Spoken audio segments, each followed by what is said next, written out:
Iran ഭരണകൂടം വീണാൽ America middle ഈസ്റ്റിൽ നിന്ന് അപ്രത്യക്ഷമാകുമെന്ന് ട്രംപിന് ഇൻ്റലിജൻസ് വിഭാഗത്തിൻ്റെ മുന്നറിയിപ്പ്. കാണുകയോ കേൾക്കുകയോ മനസ്സിലാക്കുകയോ ചെയ്യുന്നതിനപ്പുറമാണ് IRGC എന്ന ഇറാൻ റവല്യൂഷണറി ഗാർഡ് കോർപ്പിനുള്ള ആ മേഖലയിലെ സ്വാധീനം. അവർ ആയുധ സാമ്പത്തിക മേഖലയിൽ വലിയ രീതിയിലുള്ള സ്വാധീനമുള്ളവരാണ്.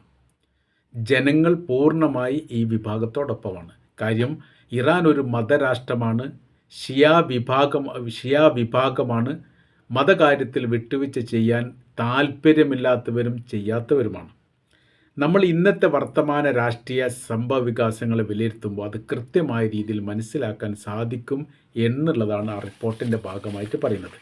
അതിൽ ഒന്ന് ഹമാസിനെ കുറിച്ചാണ്. ഗസയിൽ ഫലസ്തീൻ്റെ മേഖലയുടെ ചെറിയൊരു ഭാഗമായ ഗസയ്ക്കകത്ത് ഏകദേശം 23 ലക്ഷത്തോളം ഫലസ്തീനികൾക്കിടയിൽ പ്രവർത്തിക്കുന്ന 20,000-ഓ 30,000-ഓ ഉള്ള ഒരു സായുധ സംഘമാണ് ഹമാസ് എന്ന് പറയുന്നത്.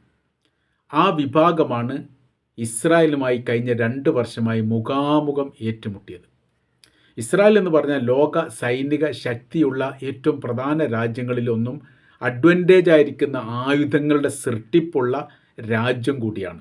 അപ്പോൾ ലോകത്തിൻ്റെ എല്ലാ ചലനമിടിപ്പുകളും നിയന്ത്രിക്കുക എന്നല്ല, നിരീക്ഷിക്കാൻ സാധിക്കുന്ന ഒരു പ്രത്യേകമായിരിക്കുന്ന സംവിധാനങ്ങൾ, മൊസാദ് പോലെയുള്ള വിഭാഗങ്ങളും യഥാർത്ഥത്തിൽ ഇസ്രായേലിനുണ്ട്. ആ വിഭാഗമാണ് ഈ ചെറിയ ന്യൂനപക്ഷമായിരിക്കുന്ന സായുധ സംഘത്തോട് 2 കൊല്ലം ഏറ്റുമുട്ടിയിട്ടും പരാജയപ്പെട്ടിരിക്കുന്നത്. ഇപ്പോഴും ഗസയെ കേന്ദ്രീകരിച്ചു കൊണ്ടുള്ള ആക്രമണങ്ങൾ അല്ലെങ്കിൽ പരസ്പരം അങ്ങോട്ടും ഇങ്ങോട്ടുള്ള ആക്രമണങ്ങൾ തുടരുകയും ചെയ്യുന്നു. ഇതിൽ നിന്ന് പഠിക്കേണ്ടത്, ചരിത്രത്തിൽ നിന്ന് കൃത്യമായ രീതിയിൽ പാഠം പഠിച്ചിട്ടില്ലെങ്കിൽ പെട്ടുപോകും എന്നുള്ളതാണ് യഥാർത്ഥത്തിൽ ഇപ്പോൾ ഈ അമേരിക്കക്ക് നൽകിയിരിക്കുന്ന ഒരു ഉത്ബോധനം. രണ്ടാമത്തെ വിഭാഗത്തെക്കുറിച്ച് അതിൽ പരാമർശിക്കുന്ന ഹിസ്ബുള്ള ഗ്രൂപ്പ് എന്ന് പറയുന്ന സൈനിക ട്രൂപ്പ് അല്ലെങ്കിൽ മിലീഷ്യ വിഭാഗം, അതൊരു സായുധ സംഘമാണ്, രാഷ്ട്രത്തിൻ്റെ സൈനികരല്ല. ലെബനാനിൽ ഒരു ഗവൺമെൻറ്റും അതിൻ്റെ സൈനിക സംവിധാനങ്ങളും പ്രവർത്തിക്കുന്നുണ്ട്. ഹിസ്ബുള്ള ഗ്രൂപ്പ് എന്ന് പറഞ്ഞ ഒരു സായുധ സംഘമായിട്ട് മാത്രം പ്രവർത്തിക്കുന്ന ന്യൂനപക്ഷ വിഭാഗമാണ്.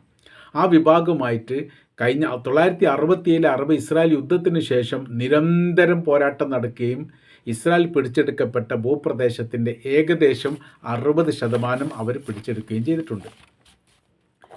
ആ വിഭാഗത്തെ ഇല്ലാതാക്കാനോ കീഴ്പ്പെടുത്താനോ ഇപ്പോഴും സാധിച്ചിട്ടില്ല. ഇന്ന് നമ്മൾ സംസാരിക്കുന്ന സമയത്തും ഇസ്രായേലും ഈ ഹിസ്ബുള്ള ഗ്രൂപ്പും തമ്മിലുള്ള ആക്രമണ പരമ്പര തുടരുകയും ചെയ്യുന്നു.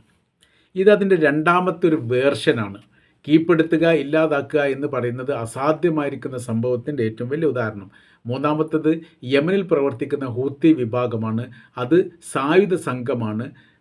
ഈ സൗദി അറേബ്യ, UAE അടക്കമുള്ള ചെങ്കടലിൻ്റെ തീരത്തുള്ള രാജ്യങ്ങളുമായി വലിയ രീതിയിലുള്ള ഏറ്റുമുട്ടലുകൾ കഴിഞ്ഞ 15 വർഷമായിട്ട് നടക്കുന്നു.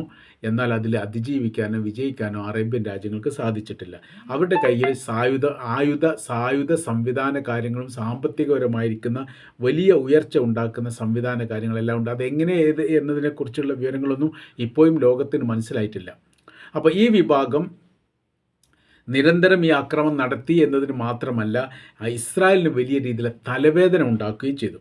ഈ പ്രാവശ്യത്തെ 2026 യുദ്ധവുമായിട്ട് ബന്ധപ്പെട്ടും ഹൂത്തികളുടെ ഭാഗത്തു നിന്ന് 3 അതിൽ കൂടുതലോ മിസൈൽ ആക്രമണം ഇസ്രായേൽ നേരെ വന്നിട്ടുണ്ട്. 1 പ്രതിരോധിക്കാൻ സാധിച്ചിട്ടുണ്ട് എന്ന് ഇസ്രായേൽ അവകാശപ്പെട്ടു. 2 ലക്ഷ്യസ്ഥാനത്ത് വീഴുകയും പൊട്ടുകയും വലിയ നാശനഷ്ടങ്ങൾ ഉണ്ടാക്കുകയും ചെയ്തിട്ടുണ്ട്.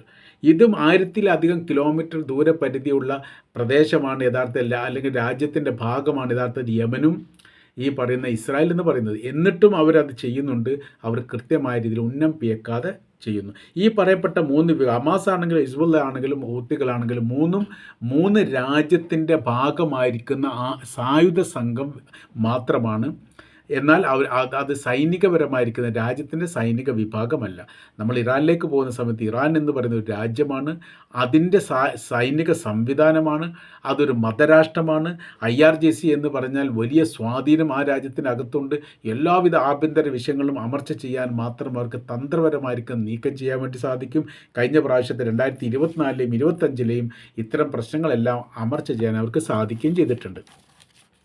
ഇങ്ങനെയൊക്കെയാണ് ഈ വിഷയമായിട്ട് പോകുന്നത്. അപ്പോൾ IRGC എന്ന് പറയുന്നത് അവിടുത്തെ മേലധ്യക്ഷന്മാരുടെ അല്ലെങ്കിൽ ആത്മീയ നേതാവിൻ്റെ കീഴിൽ ഡയറക്റ്റ് ത്രൂ പ്രവർത്തിക്കുന്ന സായുധ സംഘമാണ്. എന്നാൽ അവിടെ ഗവൺമെൻറ് തലത്തിൽ മറ്റൊരു സൈനിക വിഭാഗങ്ങളുണ്ട്. ഇത് രണ്ടും ഏകോപനത്തോടു കൂടിയാണ് യുദ്ധവുമായിട്ട് ബന്ധപ്പെട്ട് പ്രവർത്തിക്കുന്നത് എന്ന് ചുരുക്കം. അപ്പോൾ ഈ പറയുന്ന കാര്യം ഇങ്ങനെയാണ്, ഇറാൻ ഭരണത്തിൽ നിന്ന് വീഴുക എന്നുള്ളത് അസാധ്യമായിരിക്കുന്ന സംഭവമാണ്, അല്ലെങ്കിൽ ലോകാത്ഭുതമായിട്ട് വരും. ഇനി ഒരു വാദത്തിന് വേണ്ടി വീണു എന്ന് നമ്മൾ കരുതുക. അങ്ങനെ വരുന്ന സമയത്ത് അവിടെ പ്രശ്നം എന്ന് പറയുന്നത് ഓട്ടോമാറ്റിക്കായിട്ട് IRGC തീവ്ര ചിന്താ വിഭാഗത്തിലേക്ക് മാറുകയും അവർ മറ്റ് മേഖല കേന്ദ്രീകരിച്ചുകൊണ്ട് സൈനികപരമായിരിക്കുന്ന ശക്തി സംഭരിക്കുകയും ചെയ്യും. അഥവാ ഇറാൻ എന്ന് പറഞ്ഞാൽ ഇറാഖിനേക്കാണ് ഇരട്ടി വലിപ്പമുള്ള ഒരു മഹാരാജ്യമാണ്, മഹാസാമ്രാജ്യത്തിൻ്റെ ഭാഗം കൂടിയാണ്. അതിൽ നല്ലൊരു ശതമാനം 40 മുതൽ 60 എന്നൊക്കെ പറയുന്ന അത്രയും ശതമാനമുള്ള ഭൂപ്രദേശം ആളൊഴിഞ്ഞ അല്ലെങ്കിൽ താമസയോഗ്യമല്ലാത്ത കുന്നുകളും മരഞ്ചരിവുകളും മരുഭൂമികളും പീഠഭൂമിയായിട്ട് കിടക്കുന്ന പ്രദേശങ്ങളാണ്. അവിടെ എന്തില്ല, ആൾതാമസമില്ല, അതിൻ്റെ സംവിധാനങ്ങളില്ല, അതിനൊരു ഘടനാ സംബന്ധമായിരിക്കുന്ന കാര്യങ്ങൾ ഒരുക്കാനും വേണ്ടി സാധിച്ചിട്ടില്ല, അതിൻ്റെ ആവശ്യമില്ല. അപ്പോൾ ഈ പ്രദേശങ്ങളെല്ലാം വലിയ രീതിയിലുള്ള നിയന്ത്രണങ്ങൾ ഈ കാര്യത്തിൽ IRGCക്കുണ്ട്. ഇവിടെ വെച്ചിട്ടാണ് പല രീതിയിലുള്ള ഓപ്പറേഷനും ഇസ്രായേലിനും അമേരിക്കയ്ക്കെതിരെ നടത്തുന്നത് എന്നതിനാൽ ഇസ്രായേലും അമേരിക്കയും തെഹ്റാൻ എന്ന് പറയുന്ന ഇറാൻ്റെ തലസ്ഥാനത്തെ കേന്ദ്രീകരിച്ചുകൊണ്ട് ആക്രമിക്കുമ്പോൾ അതിന് തിരിച്ചടി നൽകുന്നത് ഏതോ ഒഴിഞ്ഞിരിക്കുന്ന ഗുഹക്കകത്തോ മരുഭൂമിക്കകത്തോ പർവ്വതത്തിൻ്റെ ഈ മറവിലോ നിന്നുകൊണ്ടാണ് ആക്രമിക്കുക. അതുകൊണ്ടാണ് അവരെ ഇല്ലാതാക്കാനും നശിപ്പിക്കാനും സാധിക്കാത്തത്. എല്ലാ കാലത്തും അവർ പറയാറുണ്ട് ഈ മിസൈലിൻ്റെ 70% നശിപ്പിച്ചു, 85% നശിപ്പിച്ചു എന്നൊക്കെ. നശിപ്പിക്കുന്ന മിസൈലുകളൊക്കെ മരുഭൂമിയിൽ ഡ്യൂപ്ലിക്കേറ്റായിട്ട് അവർ ഉണ്ടാക്കി വെച്ചിരിക്കുന്ന വായു മിസൈലുകളാണ്. ഊതിയാൽ വീർക്കുന്ന ബലൂൺ പോലെയുള്ള മിസൈലുകളും വിമാനങ്ങളും അതൊക്കെയാണ് തകർക്കപ്പെട്ടതെന്ന് പിന്നീട് അമേരിക്ക തന്നെ സ്ഥിരീകരിച്ചതാണ്.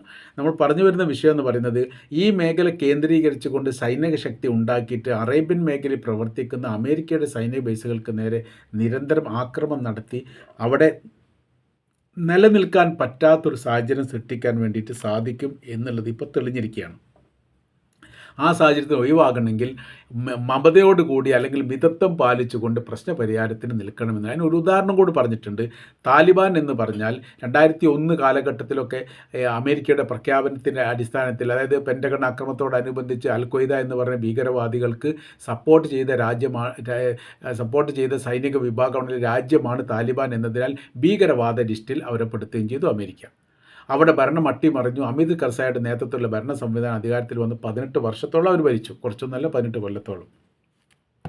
പിന്നീട് അതിന് ശേഷം കുറച്ച് സംഭവങ്ങളുണ്ട്. അതിന് ശേഷം എന്ന് പറഞ്ഞാൽ താലിബാൻ അപ്രത്യക്ഷമായി. അത് വാർത്താ പ്രാധാന്യമുള്ള ഒരു വിഷയം പോലും ആയിട്ടില്ല. അവിടെ എങ്ങോട്ടോ മറിഞ്ഞു. എങ്ങോട്ടോ എന്ന് പറഞ്ഞാൽ അഫ്ഗാനിസ്ഥാൻ ഈ പറയപ്പെട്ട പോലെ വിശാലമാക്കപ്പെട്ട മരുഭൂപ്രദേശവും കുന്നും തായ്വാരവും ഈ പർവ്വതങ്ങളുമുള്ള ഭാഗങ്ങളുമാണ്. ആ ഭാഗത്ത് ജനങ്ങൾ പോലും ശ്രദ്ധിക്കപ്പെടാത്ത ഏരിയകൾ, ജനങ്ങൾ പ്രവേശിക്കാത്ത ഏരിയകൾ കേന്ദ്രീകരിച്ചുകൊണ്ട് താലിബാൻ വിഭാഗം സൈനികപരമായ ശക്തി സംഭരിക്കുകയും ഈ ഭരണത്തെ അട്ടിമറിക്കുകയും ചെയ്തു. അപ്രതീക്ഷിതമാണ്. 2500ഓളം അമേരിക്കൻ സൈനികർ രാജ്യരക്ഷയ്ക്ക് വേണ്ടി, അതായത് അഫ്ഗാൻ്റെ സംരക്ഷണത്തിന് വേണ്ടി നിലയുറപ്പിച്ച അതേ സമയത്ത് തന്നെയാണ് ഈ അട്ടിമറി നടന്നത്.